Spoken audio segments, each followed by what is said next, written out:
Hello, I'm Emmeline. And I'm Kindy. What was that?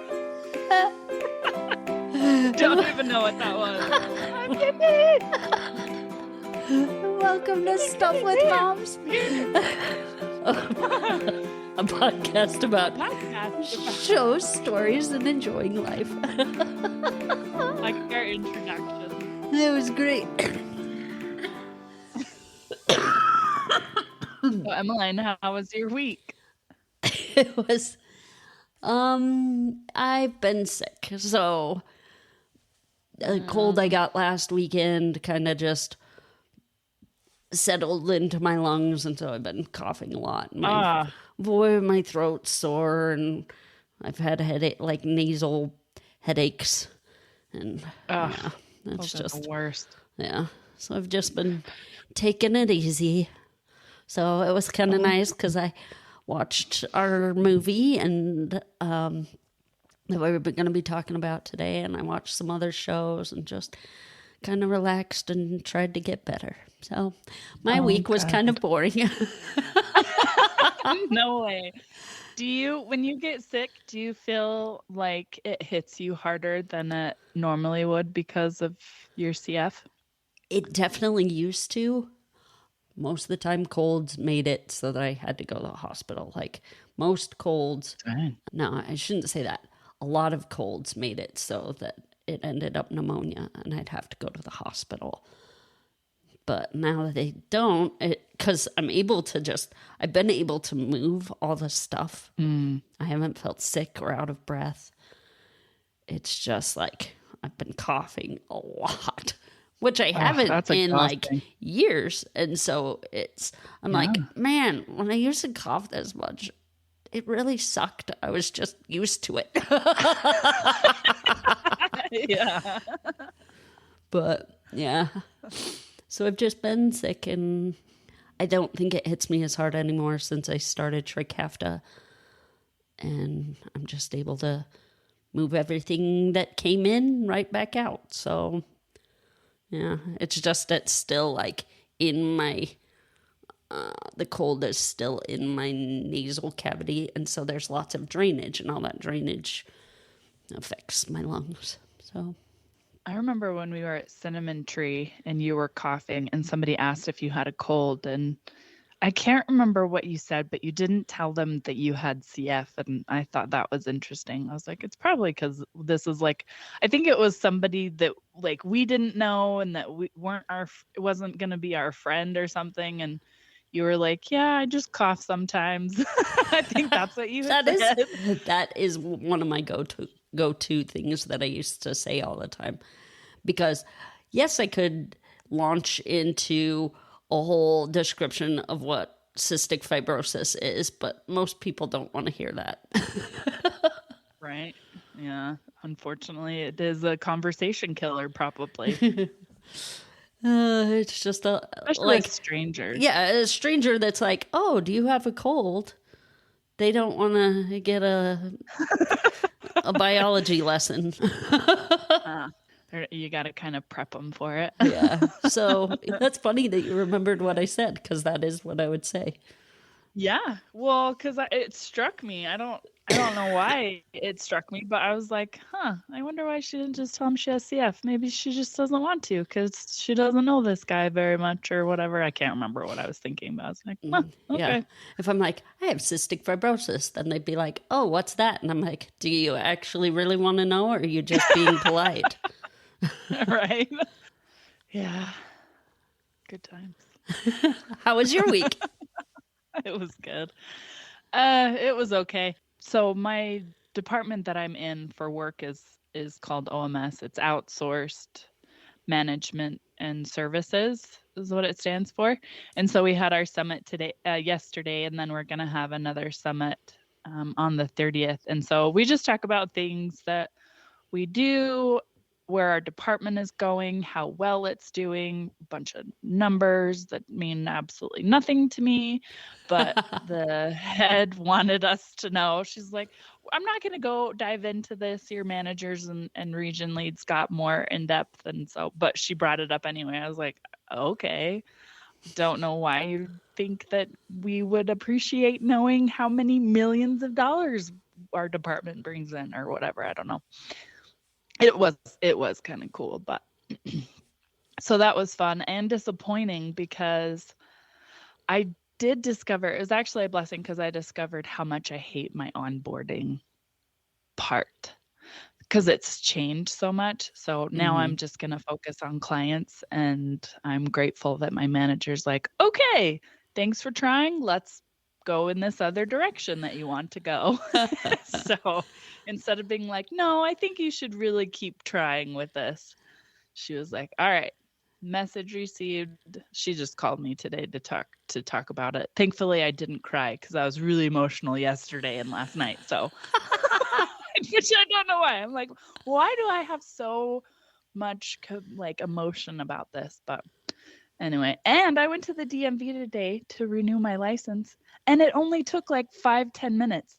And then on my way home, I was thinking, what is going to happen to people or kids that are growing up in this like quick line at the DMV? They're not going to relate to like hours spent at the DMV, like in Zootopia, where it's sloths that work there, which is why it takes forever. There's no lines. It's just sloths are running it because it takes forever at the DMV. That's no longer in existence because I was like so fast. I did an application online. I set an appointment at a time that worked for me, and it was so fast. It was so fast. Oh. I was very impressed.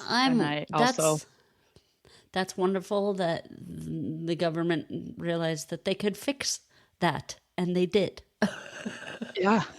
Yeah. That they could facilitate spreading out the DMV and not having it at one location because it was in Springville. I went to Springville instead of Provo. It just has set up so fast that I was like, I kind of feel gypped in the fact that anyone younger than me are not going to get the jokes of waiting in line at the DMV for hours. I barely experienced that. And here I am, like, it was so fast. I was out of there less than 10 minutes. Wow. It was great. That's awesome. Technology. Yay. I don't know why I was so impressed with that, but I was. It really is impressive. Yeah. It's so impressive. You could spend hours there. I've got the obscure holiday, and I picked today, Friday, November 24th. It's Buy Nothing Day. And I know what you're thinking, but it's Black Friday. Yeah. And you're right.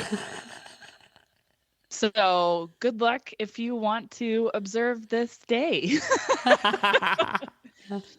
The did you know part, I feel like it's not accurate because it said, contrary to popular belief that Black Friday is not the busiest shopping day.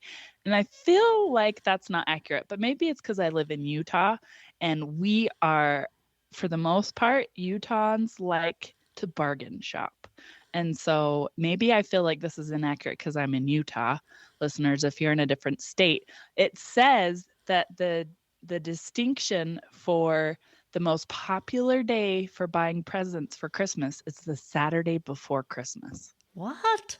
People wait that long? Buy Nothing Day began in Canada in 1992. Canada's Thanksgiving is a different day. So maybe that's why it started in Canada. It started by Adbusters. It's a global network of artists, activists, educators, students, and entrepreneurs. They created it to raise awareness of the effects of consumerism on our society, which I think that's actually great. And because I was thinking the other day about silverware, which why? And it was random. But I thought we get these dishes and silverware when we first get our house or when we get our apartment or whatever the situation is. And then we replenish them with something nicer that matches or what have you. And it's like, why? The silverware was just fine. Because that's what I did. And I was like, who knows where that silverware went to? I mean, I gave it to the DI, but it's like, we could have kept it. It was fine. it did what it needed to do, which was bring food from the plate to our mouths or from the bowl to our mouths. So it's yeah. Anyway, it is nice to have nice things, but anyway, I don't know. It's just something I was thinking of. So yeah, people be aware of the effects of consumerism on the unofficial holiday of Buy Nothing Day on November 24th while you purchase your Christmas presents on Black Friday.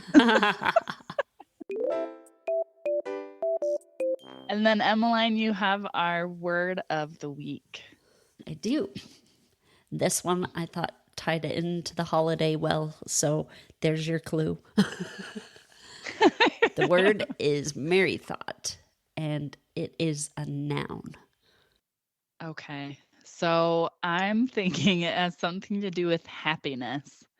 Someone who is very thoughtful and happy in their actions.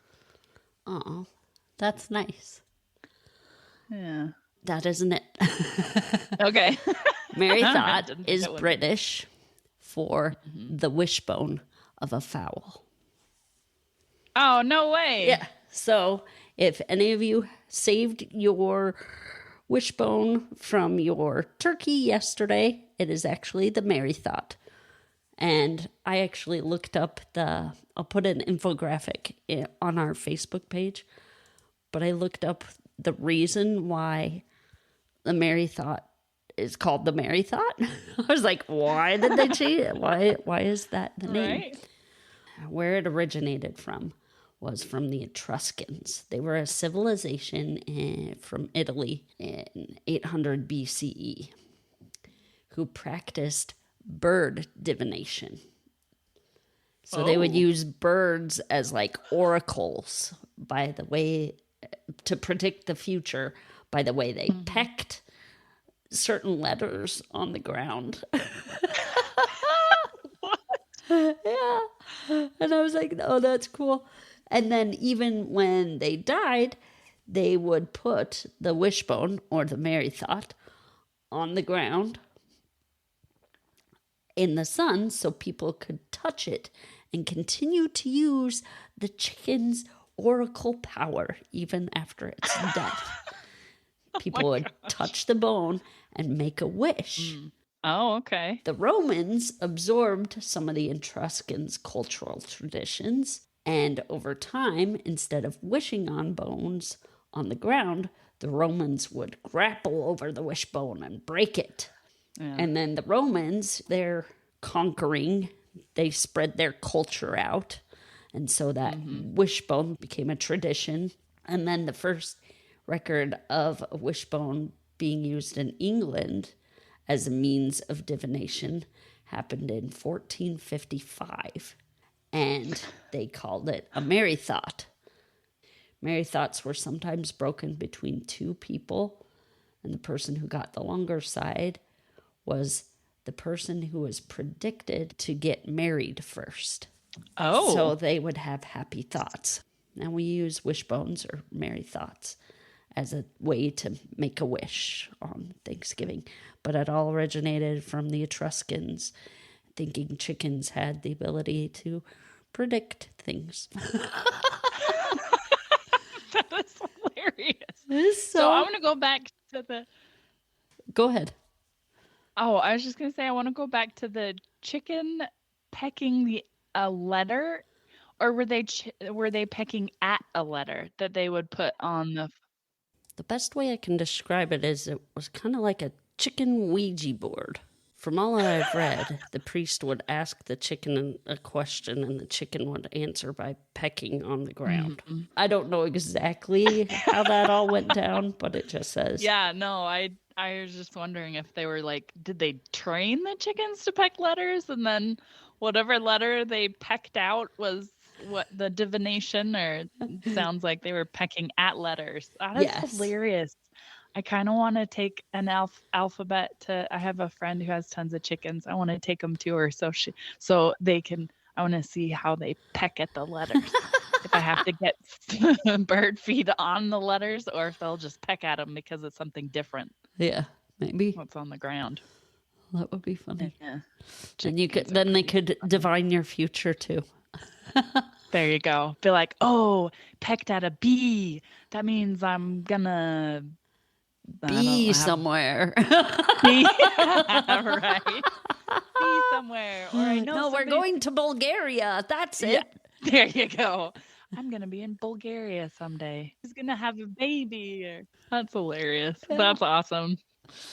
Go Merrythought and the a little people wishbone. who thought of it. Yep. Okay, you have our good news for today. I do. So it's a 100-year-old lady who got her first jersey. She's English, and so she is a Lioness fan, which is a soccer team in England. They have been governed by the Football Association since 1993, and they were previously administered by Women's Football Association. So I thought they were a team, but I think it's just the whole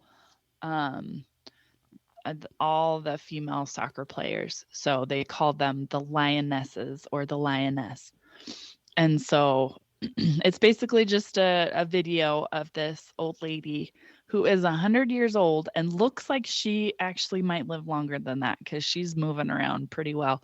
But they gave her this jersey, and it has her last name on it, and the number is 100 on the jersey, and she just is loving it because she's a fan. So, and it is her first jersey ever. I guess she never bought her own, so they bought her a jersey, and it has the number 100 on it and her name on the back. So that's fun. She was even that more excited. Yeah. See the video. It's in the link in the show notes of this cute little old lady opening a present of a jersey. So great. There you go. That was nice of the team. It wasn't the team that gave it to her. I think it was the family members. Oh, but that was nice of her family members. Yeah. Wrong lyrics with moms. Here we go. I'm going to actually tell you a story. Okay. So I like this song a lot. And I think it's funny. So I came in, it was on the radio, and I still didn't know the name of this song. And I've known it for years, right? I came in, and I was like, Kyle, we need to look up the name of this song because I want you to listen to it because I love the way the guy pronounces his R's in the song. And so I kind of started singing it for him. And I was like, it's the one that talks about a corn dog. And he's like, what? I'm like, the corn dog laid at night. And he's like, what are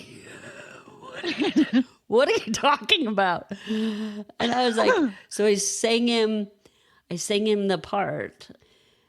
And even when I wonder, I'm keeping you in sight, you're a candle on the wind, and a corn dog late at night.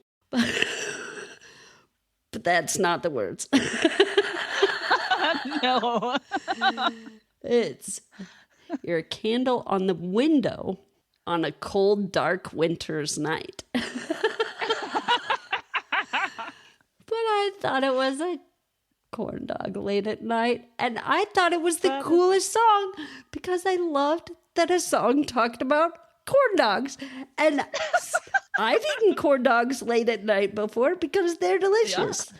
And so I thought, I love the way he sings for one thing. And I loved that he talked about corn dogs and that this girl that he loves is like that. He thinks a lot of this girl.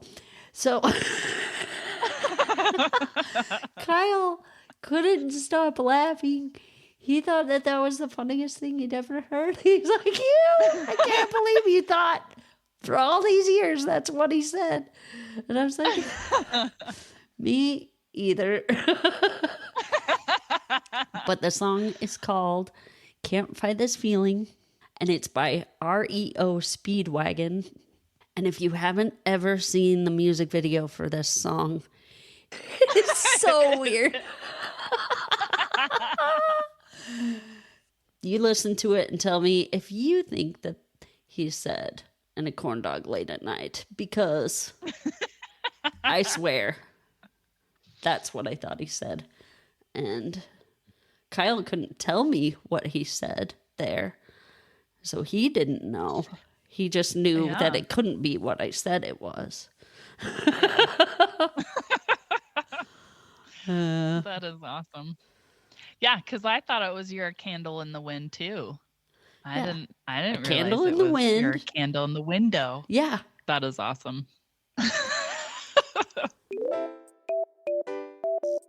Now we have our movie quote for next week. It is, every week's lucky if you're a bookmaker. Huh. So that's our quote. Maybe you'll know it. We'll see. Maybe you won't. Sounds good. Corn dog late at night.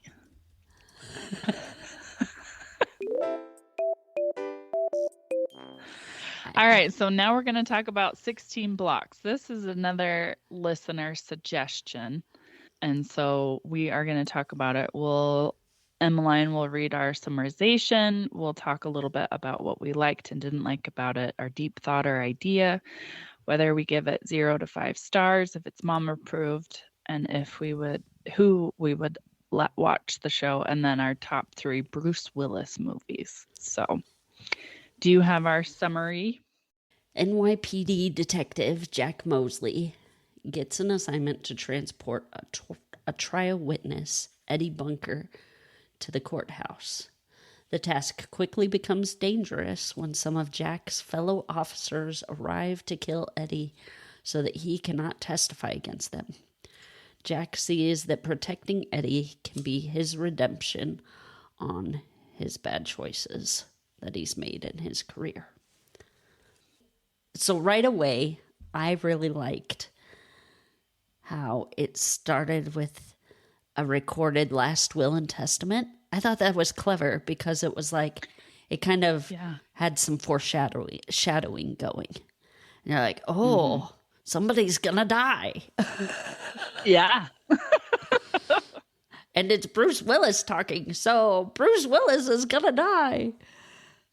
So I kind of liked that insert of the foreshadowing. Yep. It was really good. I thought it was funny where Eddie is in the car and Jack just leaves the car and he's like, what is going on? He goes, nah, man, it ain't Miller time, man. Because he goes into a liquor shop. I really liked the timing of that liquor shop. Like that whole scene, how Bruce Willis leaves Jack Mosley leaves Eddie in the car. He goes in, gets some wine. You see the assassin guy come up to the window and knock on the window. And then you go back to Jack and he's getting his change. And then there's a gunshot and then because you see the bad guy, he's got a gun. He's knocking on the window with the gun, and then it goes back to Jack, and he's getting his change for his wine, and then he turns around. Yeah. Oh yeah, I do want that change, and then you hear the gunshot and see, the surprised look on Eddie's face, and for a second you don't know what happened. And you're like, wait, did Eddie get shot? And then you see the assassin fall forward into the window because he got shot. And, Jack is standing there with his gun pulled. And you're like, whoa. Right? I loved that part. It was so good. Like the way they timed the clip. They clipped the shots in and out of each other, and you were just like unsure for a few seconds what happened. Yeah, because the whole time you're like, "Oh, Eddie got shot. He's dead." Yep. But it's actually the bad guy. Yeah, that was one of mine. I loved that. I loved how resourceful or resourceful. I don't know. Jack is. Yeah, resourceful. I think some people pronounce it the other way too, so it doesn't matter. Probably more of a Z sound. I don't know. I think the reason why I just got caught up on that because Emmeline's learning things and enunciation. I don't know, or I'm just full of it. Anyway, not the point. Yeah, just how resourceful he is. Because even in the bar, he knows where all the guns are, and where the guys are gonna try. And I can't remember if they're doing like a suicide shot on Eddie, or if they were pointing the gun that Eddie was holding to Jack, the police officer. I can't remember, but there's a shot that goes off. One of the bad cops or detectives cripple over, and Jack had shot him with a shotgun that was behind the counter that was apparently super old, and he was just taking a chance on hoping that it would actually fire. Yeah. Because he's like, that gun was so old. I really liked that scene and how, because you could tell from like that Jack is kind of a drunk, you know, and he's always kind of looked the other way. And that's why they think they can depend on him to just look the other way when they come in to pretty much shoot Eddie so that he can't testify against them in court. Even though like Jack is totally drunk, he was enough with it to know that Eddie realized that the bad guys that he was going to testify against were cops. Because he wasn't told that initially. He was just given a photo layout, and they're like, pick the guy that you saw kill that kid. And he points to the one guy who ended up being a cop. And he shows up at that bar where him and Jack are. And all of a sudden, Eddie's just kind of gets like really nervous and stuff. Yeah, but Jack was quiet. Enough with it that he noticed that and was like, huh, this is bad news. Something changed. And Eddie, who's this talkative kid, isn't talking right now, and he's looking nervous, and I need to grab the gun behind the counter. Yeah. It was awesome. I really like, there's this one line that Eddie says a lot. Oh, it's all in the signs, and he's looking for that everywhere. He's like, I see the signs. And the little old guy that lets him come into the room, he's like, I never let anybody in. And he's like, oh, that's a sign. We're supposed to go in here. I just thought that was funny. That was cute. I like the part where Eddie is talking to Jack about how cops should say make a hole. And then later in the movie, they're running through a crowd and Eddie's yelling, make a hole, make a hole. I love that too.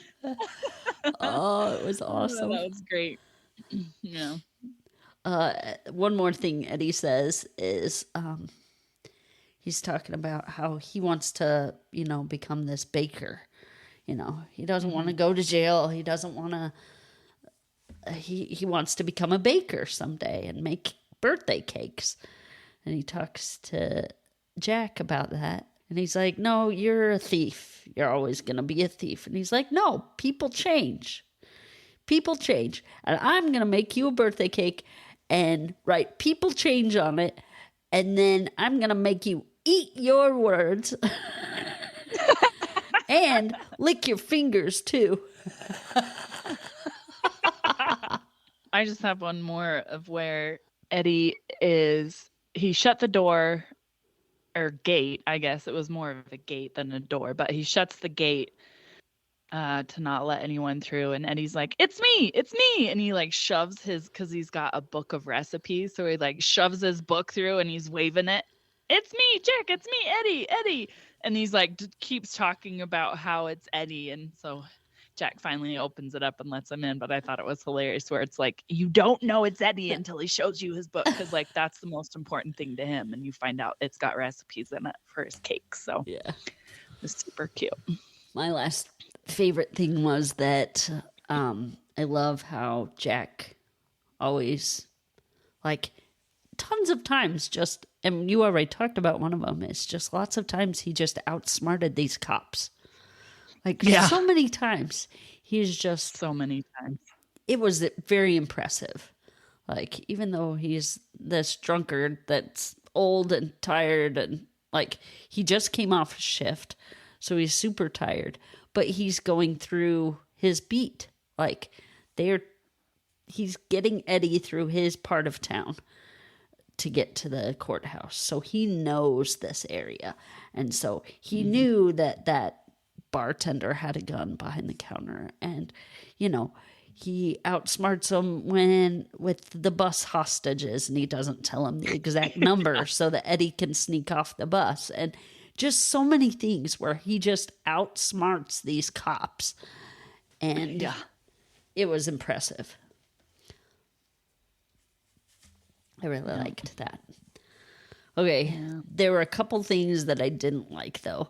But two of them, after I wrote them down, I'm like, but I kind of like that too. So I liked it. All right, let's didn't hear like your it. kind of not liked stuff. Because I didn't have anything. I just really appreciated this movie. But you go ahead. Okay, so Eddie at the beginning running off without Jack, although like when he was like, you know, why am I running around with this drunkard who's supposed to be protecting me? And so at an opportunity when he can, he like runs off without him, and Jack has to like chase him down. So I understood. Even though he's still like making that appointment, he's like determined on his own that he is going to go and testify, because I thought that was pretty cool. Yeah. Anyway. And I understand because he is with a drunk, so I'd want to not be with a drunk cop too. But but I was like, what is he doing? Yeah. And then Eddie going back after he escaped the being on the bus, going back and like, don't shoot. And that's when he like, it's me, Eddie, let me in. Oh yeah, that's where it was. That's right. And he showed him the book. But I was like, why is he going back? Like, he escaped. He could go to the courthouse right now. But then he looked around and he saw that all these like snipers were out and all these bad cops were surrounding this bus. And he was like, Jack is gonna die. I need to go. And he knew that Jack kind of had given up on his life. Like he was tired of living. And he's like, I gotta go. And he was like, through the whole movie, he was trying to cheer up Jack and make him see the brighter side of things, even though they're in this horrible situation. Yeah. And so he didn't want Jack to die. So he went back to him and saved him, essentially. Yeah, it's kind of like Jack was doing everything he could to get him where he needed to be, and then Eddie was doing what he could to get Jack to where he needed to be. Right. Mentally. Yeah. But one thing that did drive me crazy was the way that... who was the actor? Let me look. I guess there's one thing for me while you look that up. One thing for me that I didn't like was Eddie, how he talked, because I could not understand what he was saying. Oh, that was what I was going to say. You brought up, I was like, I didn't even get that, because I could not understand what he was saying. So I was like, okay, I'm getting half of what his character is saying, because it's gibberish. It sounds like gibberish to me. That was the thing I was going to say, Kindy. I just wanted to look up his name. His name's Mos Def. Mos Def? I don't... M-O-S and then D-E-F is his last name. I don't know how to pronounce it.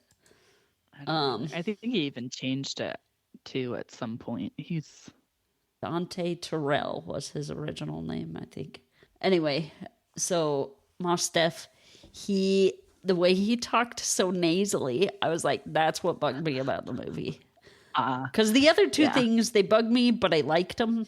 This one, I just didn't like. I was like, oh, that nasally talking. And I think the reason why he chose that for his character is because, yes, he was talkative, but he had to be annoying so that you could almost see how Bruce Willis's character, Jack, would be like, you know what? I don't mind if he dies. Like he's almost to the point of that, I'm tired. I've given up. I've not, I don't care about my life. Why should I care about this annoying guy's life? And so I think it was a choice that they made, whether the actor made it or the director or whatever, that to make him be more annoying so that you could see how that could affect Jack's choices and show that he did take the higher ground, even though this guy was even annoying. Yeah. And I mean, at the end of the movie, it's endearing just because of, the crap that they had to go through and what Eddie did, what kind of cake Eddie sent to Jack. But yeah. Okay, so do you have any deep thoughts or themes from the show that you wanted to talk about? Yeah, so I think I didn't have any questions or anything. I just thought how Jack's journey through this movie is kind of like everybody else's, I feel. And even Eddie, just the second chance that everybody either needs to give themselves or needs to give to other people, because we're all human. We all make mistakes. We all say stupid things. There's tons of times where I've said something stupid and later I'm like, what was I thinking? Why did that even exit my mouth? I don't even believe that at some point, or, it's just. That happens to me every month.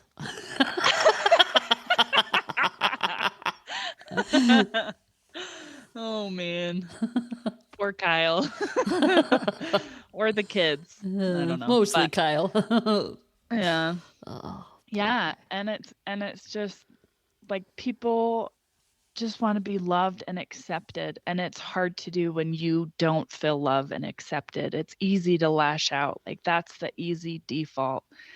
And I don't know. I think that everybody is broken in some sort of way. And so it's important to kind of have that in the back of your mind and to just treat people with respect, because no matter how they act or how they behave, I mean, if they're toxic, don't hang around them. I mean, I'm not talking about that extreme because that's something totally different. But I mean, just when you are interacting with people, they just want to be loved and accepted. And so just being kind, I mean, in this world where the thing to do is to attack, I think is not the way to handle people. I think it's so easy to do. It's so easy to do and to point out everybody's faults, but that's not healthy for anyone, even yourself.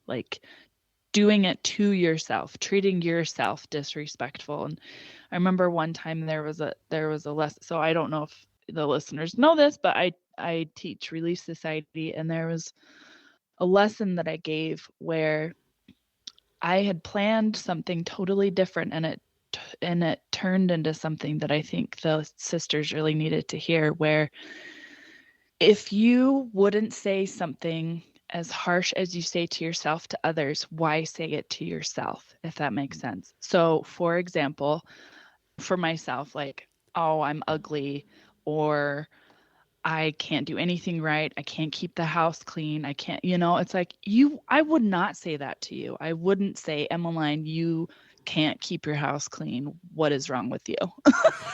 You can't handle life a certain way. What is wrong with you? That is, if I wouldn't say that to you, why is it okay that I say it to myself? And it's just something of, you need to have compassion, not only for other people, but for yourself as well. And knowing that you are just another human being just trying to get by each and every day. That's great. Did you have any thoughts or what do you think about all that I just blurted out? That was where I went with, is that people can change, and that we need to give people the benefit of the doubt. Like, yeah, it really, we don't know where they are. And even if we know that person really well, we don't know what's going on in their head. Like, yeah, it's so important to just reach out with kindness all the time, as much as you can. And because, yeah, you never know. You never know. And then another thing that I thought the movie, but you just said all that great stuff, and I almost don't want to talk about this because it's not as good as what you just said.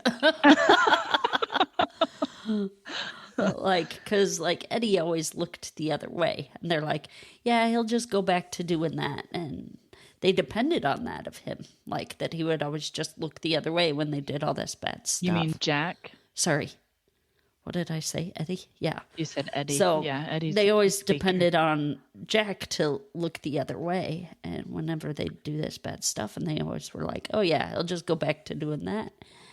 And I was like, man, have I ever been in a situation where I looked the other way when I shouldn't? And I was like, I can't think of anything. Because, like, there was this time where I saw some kids sneak into a movie theater, but I didn't know the kids. I didn't want to be like, oh, movie theater person, I saw some kids sneak in. You know, like... Yeah. I didn't want to be a rat to these strangers.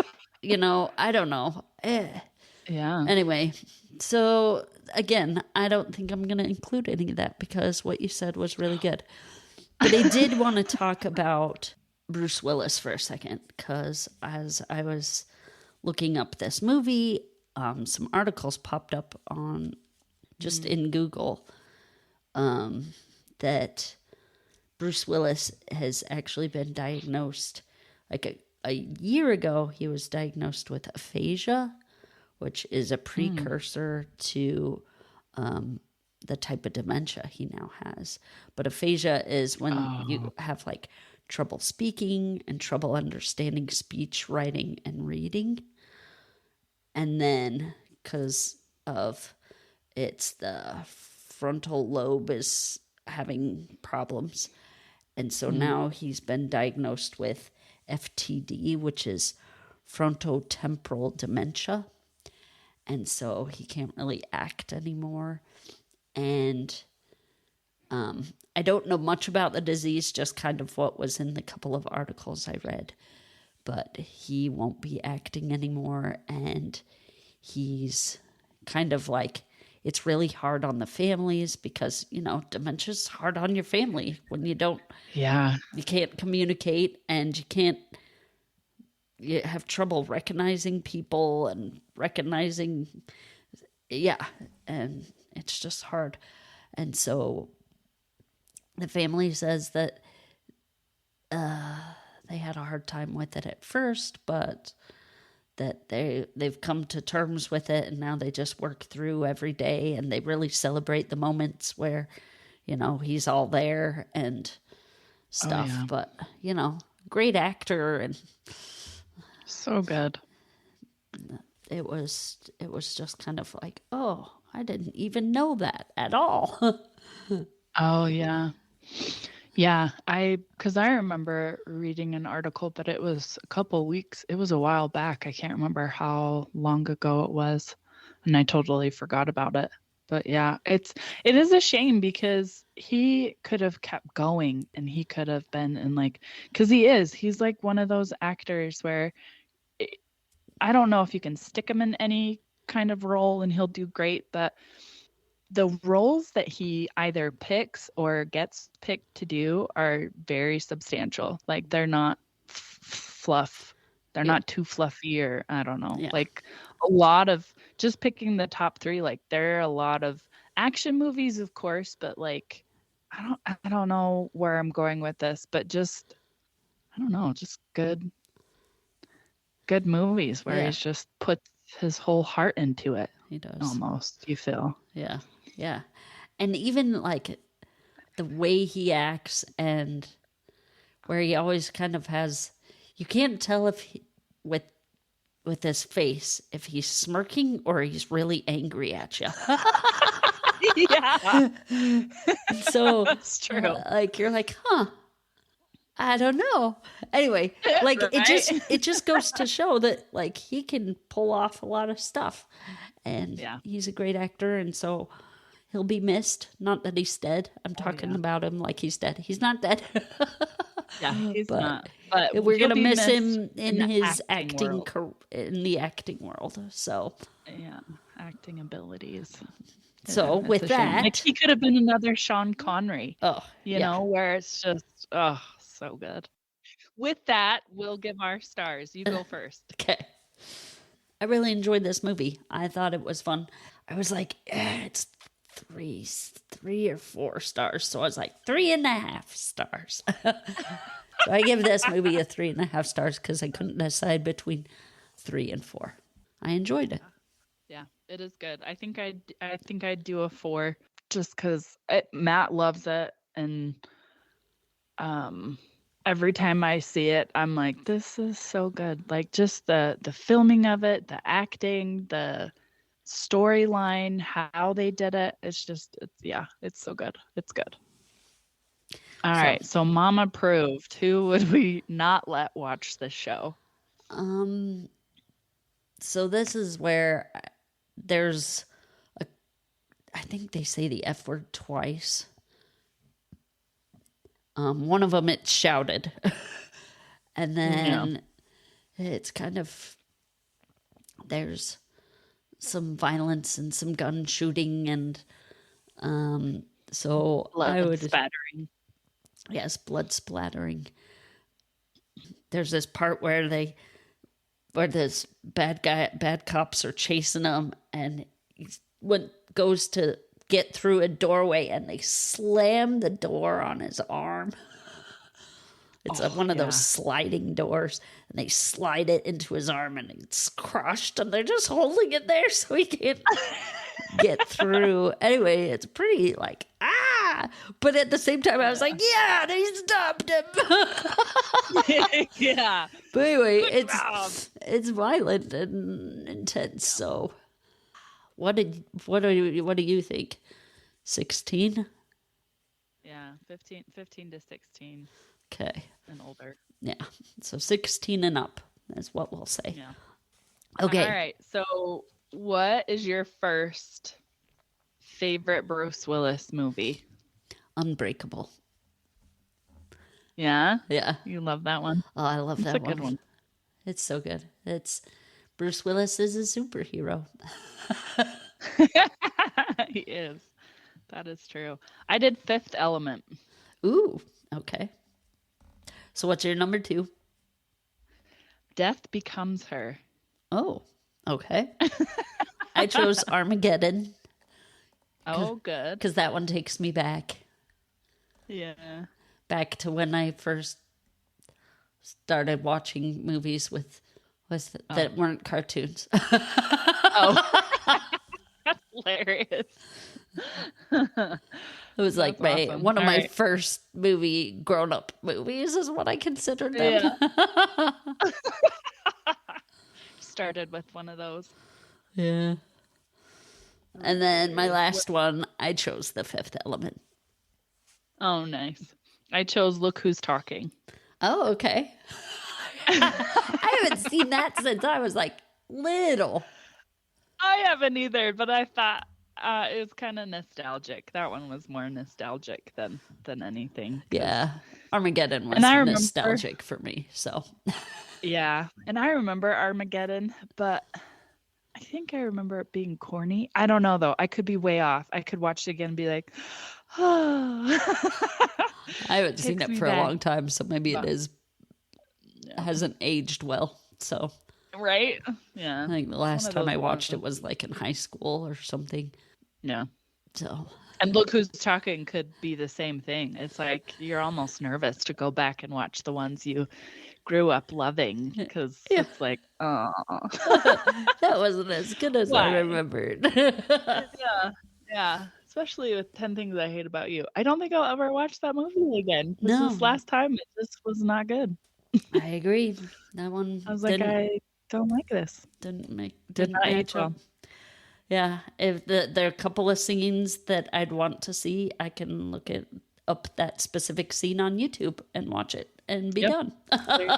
There you go. You're like, I watched 10 Things I Hate About You. The parts I liked. Clipped. Yeah. What is the short notes of like Shakespeare and stuff? Cliff notes. Yeah. Yeah. Cliff noted 10 Things I Hate About You. Need to think of a term for that. All right. So next episode, we are going to discuss Mrs. Harris Goes to Paris. Yeah. Kind of excited about this one. Me too. This I was actually saw it.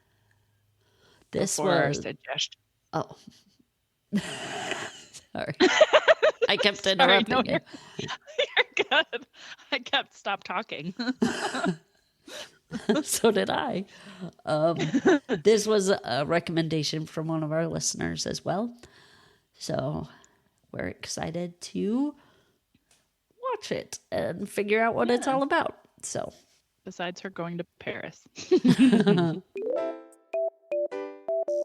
We would love to hear from you. We post a question on our Facebook page along with pictures from the episode if you want to check those out. You can reach out to us there on Facebook or our email, and there are links to those on our website, and they are all listed in the show notes. Yeah, help us grow by telling others about us. Share something you learned with them, like how Merrythought is a term for wishbone and the crazy history of chickens pecking at letters. Like, that was great. I love that. And how Emmeline just is awfully funny at getting lyrics wrong, and how awesome that is.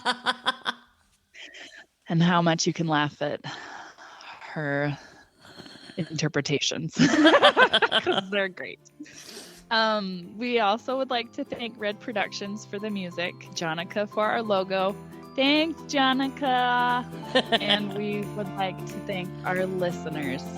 Even though Emmeline and I are here to talk to each other, we do appreciate our listeners and the fact that they do listen to it. And every time someone tells me, hey, I listened to your podcast, I'm always awkward and say thanks instead of asking about how we could improve. So we just want to say we appreciate you.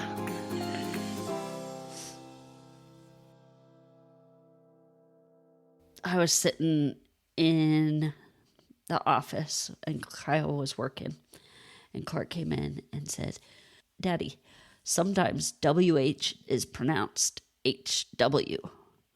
And Kyle turned to him and was like, what? And he's like with white.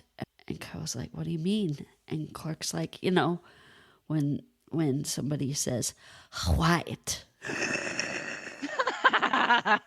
And I was like, oh yeah, we're in the South. So I think his teacher told him something about, the white shirt that he was wearing. And he was like, and he made that connection that she puts the H sound in front of her W. That is awesome.